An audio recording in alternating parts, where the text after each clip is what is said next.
بہت شکریہ. میں ممنون ہوں کہ یہ جانتے ہوئے کہ میرا موقف تھوڑا سا مختلف ہے تنظیم اسلامی کے موقف سے، اس کے باوجود مجھے یہاں موقع دیا گیا ہے، اور یہ ایک بہت اچھی روایت ہے، اور میں سمجھتا ہوں کہ اس سے علم میں بڑھاوا ہوتا ہے.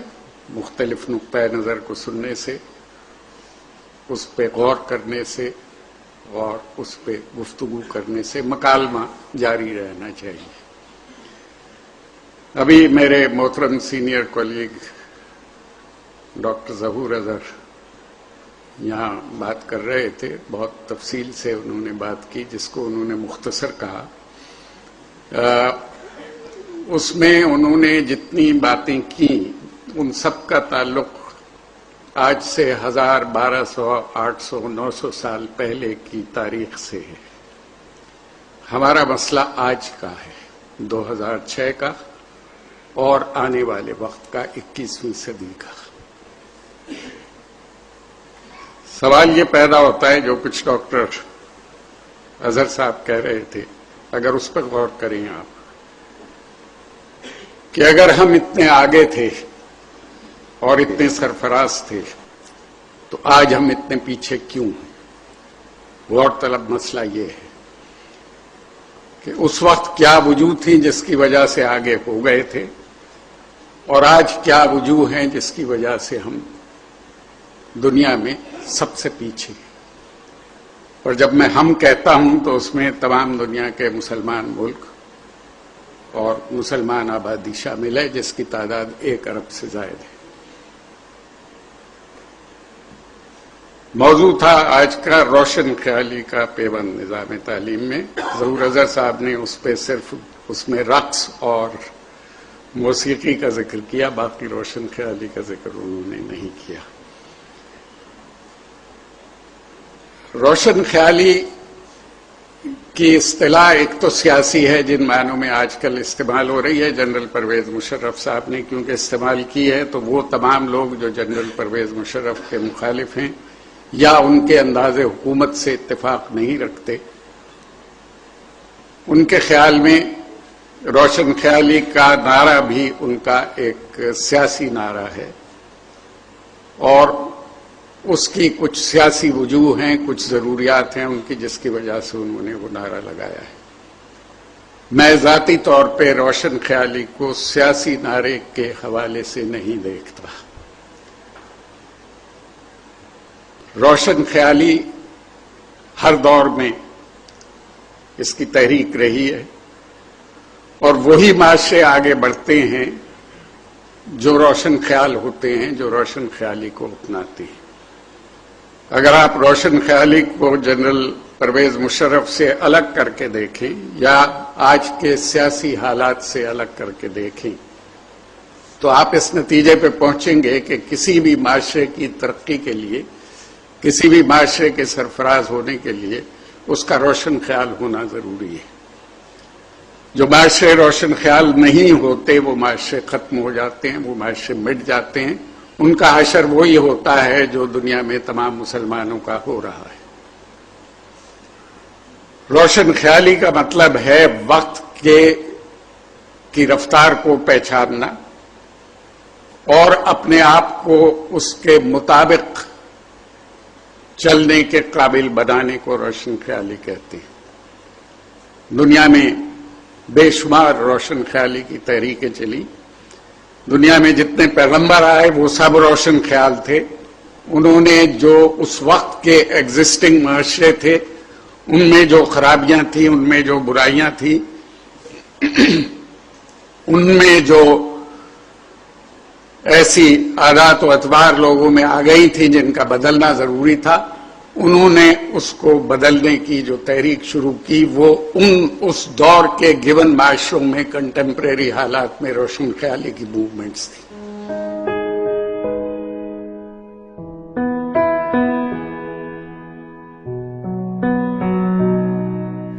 یورپ میں روشن خیالی کی موومنٹ کی کئی تحریکیں چلی. سب سے بڑی تحریک جس کے رینیسانس کہتے ہیں جس کے بعد سے یورپ ساری دنیا پہ حکومت کر رہا ہے یا کرتا رہا ہے، اس کی ابتدا 15ویں 16ویں صدی میں اس وقت ہوئی جب علم عام آدمی تک پہنچنے لگا.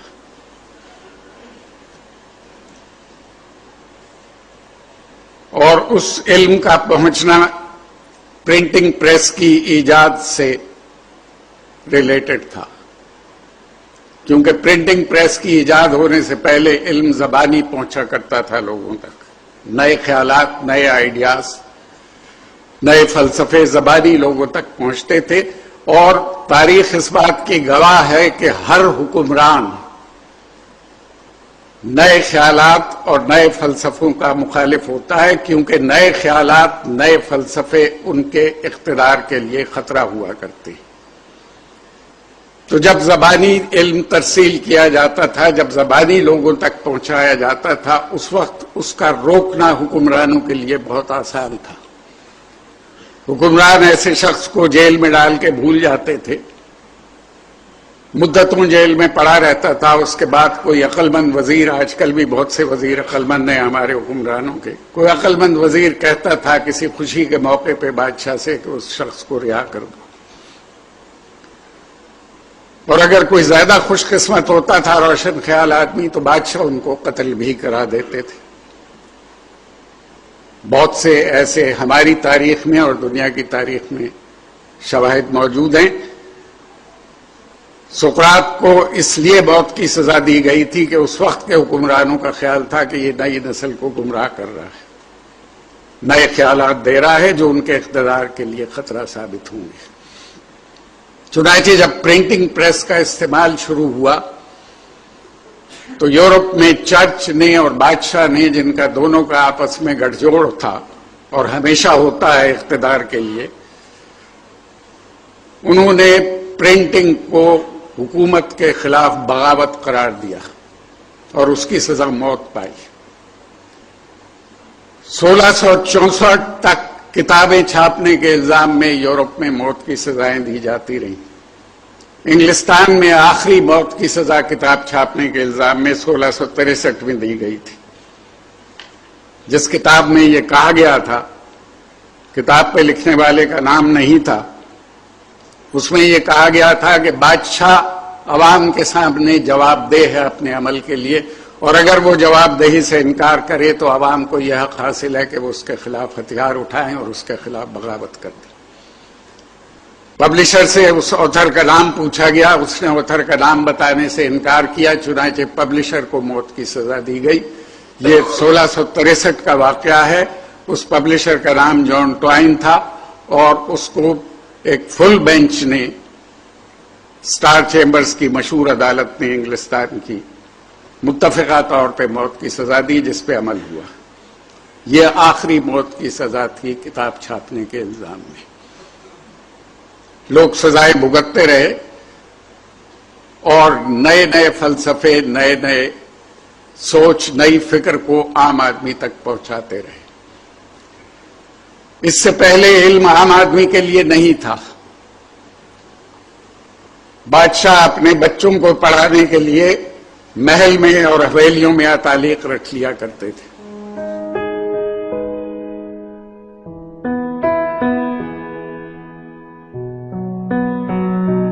برہمن علم حاصل کرتا تھا اور لوگوں کے لیے علم کی باتیں بتاتا تھا، اور معاشرہ اس کے روٹی روزگار کا، اس کے کپڑے کا، اس کے زندہ رہنے کا بندوبست کرتا تھا. باقی لوگوں کے لیے علم ضروری نہیں سمجھا گیا تھا 5000 سال پہلے ہندوستان میں. صرف برہمن کا یہ حق تھا کہ وہ علم حاصل کرے.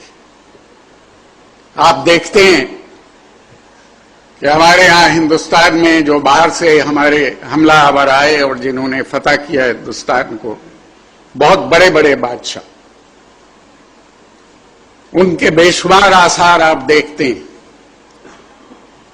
قلعے ہیں، مسجدیں ہیں، مندر ہیں، گردوارے ہیں، باغات ہیں جہاں وہ سیر کیا کرتے تھے. ان کی بیویوں کے، ان کے اپنے مقبرے ہیں،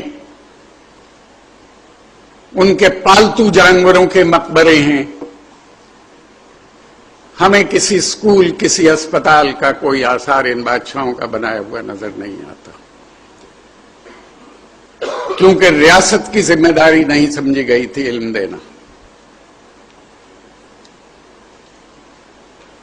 تو جب کتاب نے مقبولیت حاصل کی یورپ میں، باوجود تمام تر سخت ترین سزاؤں کے، ہاتھ کاٹنے کی سزا، کان کاٹنے کی سزا اور موت کی سزا، اس سے جب علم عام آدمی تک پہنچا تو اس علم کی تحریک کو رینیسانس کی تحریک کے نام سے ہم تاریخ میں جانتے ہیں، اور لوگوں نے بادشاہ کے اختیارات کو چیلنج کر دیا۔ اس کے بعد اس تحریک نے ایک انڈسٹریل ریولوشن کو پیدا کیا، جس نے ایک ایسا معاشرہ تشکیل دیا جس میں میرٹ کی اور ٹیلنٹ کی قدر تھی، کیونکہ اس سے پہلے کا کئی ہزار سال کا معاشرہ جو تھا وہ صرف ایگریکلچر پہ اکتفا کرتا تھا، اور ایگریکلچر کا دار و مدار قدرت کی فورسز پہ ہے۔ اگر بارش نہ ہو، خشک سالی ہو، ابھی ڈاکٹر ظہور اظہر فرما رہے تھے کہ جب بارش نہیں ہوتی، پانی کم ہوتا ہے تو اللہ تعالیٰ پانی دے دیتا ہے، تو جب بارش نہیں ہوتی، خشک سالی ہوتی ہے، تو ہم بھی اللہ تعالیٰ ہی سے دعا مانگتے ہیں نماز پڑھ کے۔ ہندو اپنے دیوتا کے سامنے پوجا پاٹ کر کے بارش کی دعا مانگ رہا ہے۔ ہم بارش کروا نہیں سکتے، ہم صرف دعا مانگ سکتے ہیں۔ اس لیے دعا مانگنے کے لیے کسی میرٹ اور ٹیلنٹ کی ضرورت نہیں ہوتی، لہذا اس معاشرے میں میرٹ اور ٹیلنٹ کو ریکگنائز نہیں کیا جاتا تھا۔ لیکن انڈسٹریل سوسائٹی میں، جس میں ہر پیسہ لگانے والے کا خیال یہ ہوتا ہے کہ اسے بہترین ٹیلنٹڈ لوگ ملنے چاہیے، جس نے کروڑوں روپے لگا کے فیکٹری بنائی ہے، یہ اس کے مفاد میں ہے کہ اس کے پاس بہترین انجینئر ہو، اس کے پاس بہترین میکینک ہو، اس کے پاس بہترین مارکیٹنگ مینیجر ہو، اس کے پاس بہترین سکلڈ مزدور ہو، یہ اس کا فائدہ ہے۔ لہذا بہترین لوگ خود بخود ریکگنائز ہو جاتے ہیں اور ان کو ان کی قیمت پوری ملتی ہے۔ جب لوگوں کو یہ احساس ہوا کہ ان کی ایکسپرٹیز، ان کی مہارت کتنی قیمتی ہے، تو انہوں نے بادشاہ کے اختیارات کو چیلنج کیا، اور اس طرح ایک نیا نظام وجود میں آیا۔ یہ روشن خیالی کی تحریک تھی۔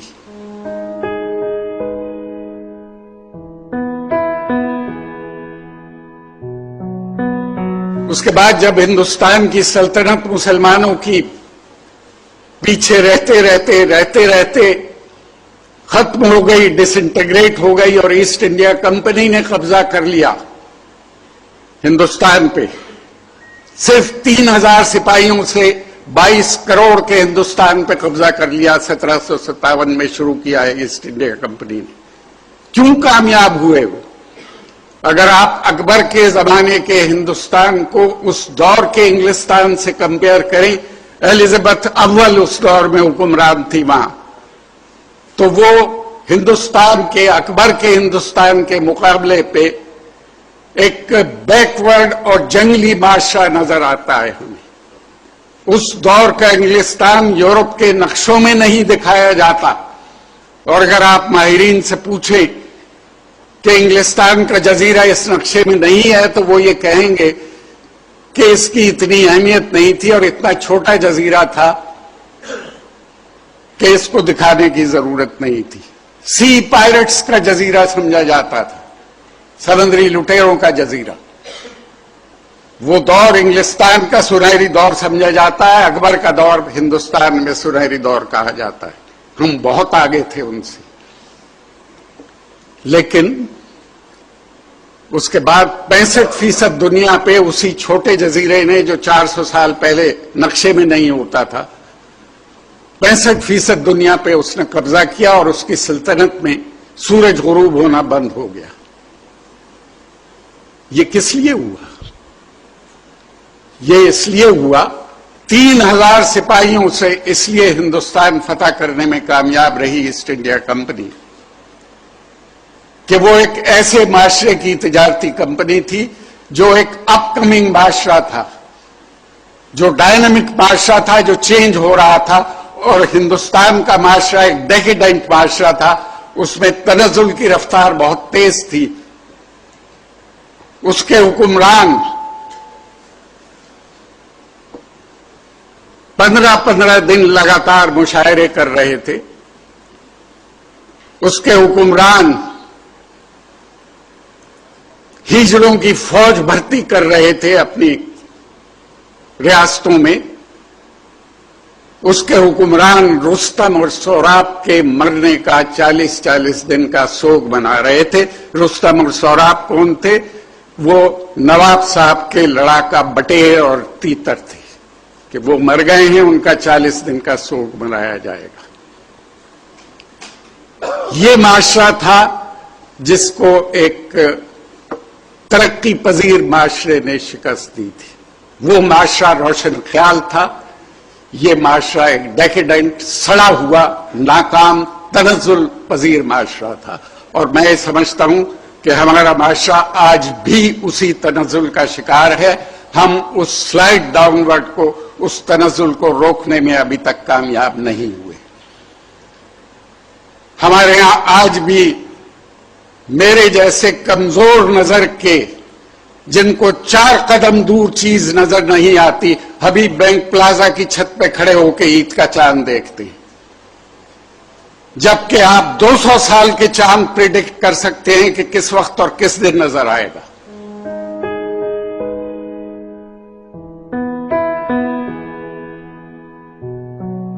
تو یہ روشن خیالی کا مطلب ناچ گانا رقص نہیں ہے. وہ بھی ایک چھوٹا سا حصہ ہے معاشرے کا. رقص اگر برا ہوتا تو جنگل میں مور کبھی رقص نہ کرتا. رقص اگر برا ہوتا، موسیقی اگر بری ہوتی تو کوئل اور بلبل کے چہچہانے کی آوازیں کبھی قدرت پیدا نہ کرتی. تو میں صرف آپ کو یہ کہہ رہا تھا کہ اگر موسیقی بری چیز ہوتی، میں یہ نہیں کہہ رہا کہ آپ ناچ گانا اپنا لیجئے، مت اپنائیے، کوئی زبردستی نہیں ہے آپ پہ. لیکن اگر موسیقی لے سر بری ہوتی تو قدرت کبھی لے اور سر کو ایجاد نہ کرتی. یہ تو قدرت کے بس میں تھا. سوال یہ پیدا ہوتا ہے کہ ہمیں آج کی دنیا کا مقابلہ کرنے کے لیے، ہم شکایت کرتے ہیں کہ امریکہ نے ساری دنیا کو غلام بنا لیا، خاص طور پہ مسلمانوں کو غلام بنا لیا. ہمیں اس کے لیے کیا کرنا چاہیے؟ ہمیں کیوں غلام بنا لیا؟ ہمیں اس لیے غلام بنا لیا کہ ہم دنیا کا ساتھ دینے کے قابل نہیں رہے. ہم نے علم کو صرف 1000 سال پہلے، 500 سال پہلے، 700 سال پہلے، 1500 سال پہلے یا 2000 سال پہلے کی تاریخ تک قید کر کے رکھ دیا. زمانہ ہمیشہ آگے کی طرف چلتا ہے. میں آپ سے یہ نہیں کہتا کہ آپ اپنے عقائد چھوڑ دیں. میں آپ سے یہ نہیں کہتا کہ آپ اپنے فنڈامنٹلز کو چھوڑ دیں. میں آپ سے یہ کہتا ہوں کہ آپ اپنے فنڈامنٹلز کو، اپنے عقائد کو اگر موجودہ دور کے مطابق منطبق نہیں کر سکتے تو وہ آؤٹ ڈیٹڈ ہے. اور اگر آپ کا ایمان یہ ہے جو میرا ہے کہ اسلام ہر دور کے لیے ہے، تو پھر اس کو ہر دور میں کامیاب ہونا چاہیے. اور اس کی کامیابی کے لیے یہ ضروری ہے کہ اسے ہر دور میں امپلیمنٹ ہونے کے قابل ہونا چاہیے. 50 سال میں فلسفے آؤٹ ڈیٹ ہو جاتے ہیں. 1500 سال یا 2000 سال تو بہت لمبا پیریڈ ہے. 50 سال میں آج آپ جس مائک پہ بات سن رہے ہیں، آپ ٹیلی ویژن پہ جس پہ تصویریں دیکھتے ہیں، آپ ریڈیو جس پہ تقریریں کرتے ہیں، وہ آج سے 50 سال پہلے، وہ آج سے 60 سال پہلے آپ کو اویلیبل نہیں تھے. مسجدوں میں فساد بھی ہوئے لاؤڈ سپیکر کے استعمال پہ. ریڈیو کو شیطانی آلہ بھی قرار دیا گیا. طالبان نے ٹیلی ویژن بھی ختم کیے افغانستان سے. لیکن سوال یہ ہے کہ کیا آپ کے ان چیزوں کو ختم کر دینے سے دنیا کا رنگ بدل جائے گا؟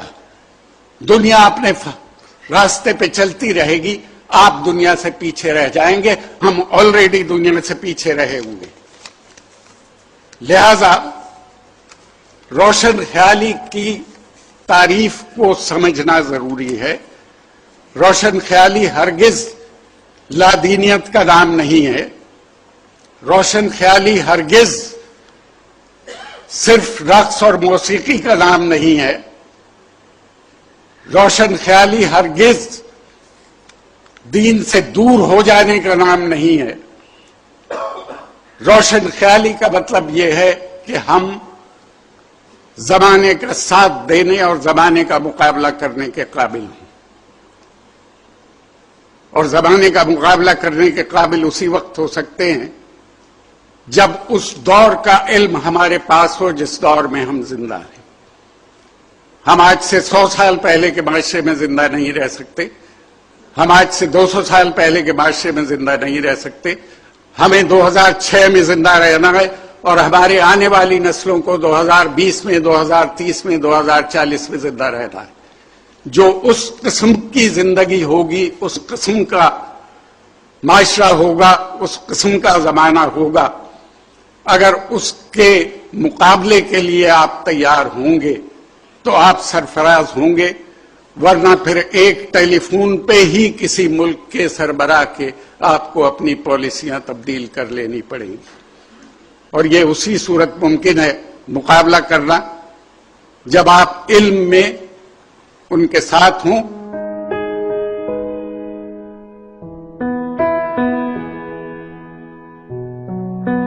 اور آخری بات یہ ہے کہ جو علم روشن خیالی پیدا نہیں کرتا ہے, جو علم روشن خیال نہیں ہوتا, وہ علم نہیں ہوتا. علم کو آپ پابند نہیں کر سکتے, علم کو آپ محدود نہیں کر سکتے, اور علم کو آپ صرف یہ نہیں کہہ سکتے کہ اس کا تعلق صرف عبادات سے ہونا چاہیے. اگر صرف عبادات ہی مقصد ہوتا تو ہندو جوگیوں کی طرح آپ جنگل میں جا کے جھونپڑی ڈال لیجئے, اللہ تعالیٰ سے لو لگا لیجئے اور جتنا چاہیں آپ عبادت کرتے رہیں وہاں بیٹھے. مگر میرے خیال میں اس کی تو آپ کو اجازت نہیں دی گئی یا مشورہ نہیں دیا گیا. آپ کے لیے دنیا اتنی ہی امپورٹنٹ ہے جتنا آپ کا خدا سے تعلق ہے, اور اس خدا سے تعلق کو آپ کے دنیا میں کامیابی کا ذریعہ بننا چاہیے. اور وہ اسی وقت ممکن ہے جب آپ اپنے عقائد کو, جب آپ اپنے فیتھ کو, جب آپ اپنے ایمان کو اس قابل بنائیں گے کہ وہ آج کی دنیا میں امپلیمنٹ ہو سکے اور دنیا دیکھ سکے کہ یہ قابل عمل فلسفہ ہے. صرف باتیں کرنے سے مسائل حل نہیں ہوا کرتے. لہذا میری درخواست یہ ہے کہ روشن خیالی کے معنوں کو سیاست سے الگ کر کے دیکھیے, اور روشن خیالی کی مخالفت صرف اس وجہ سے نہ کریں کہ روشن خیالی کا نعرہ ایک فوجی ڈکٹیٹر نے لگایا ہے جس نے ناجائز طور پہ حکومت پہ قبضہ کیا ہے, لہذا اس کی مخالفت ہم پہ فرض ہے. وہ جس روشن خیالی کی بات کرتا ہے اس کو ضرور کریٹیسائز کیجئے, مگر روشن خیالی جو صحیح روشن خیالی ہے اس کے بغیر ہمارے معاشرے کی ترقی اور فلاح ممکن نہیں ہے. آپ کا بہت بہت شکریہ کہ آپ نے صبر سے وہ خیالات سنے جن سے شاید آپ کی اکثریت کو اتفاق نہ ہو. Thank you very much.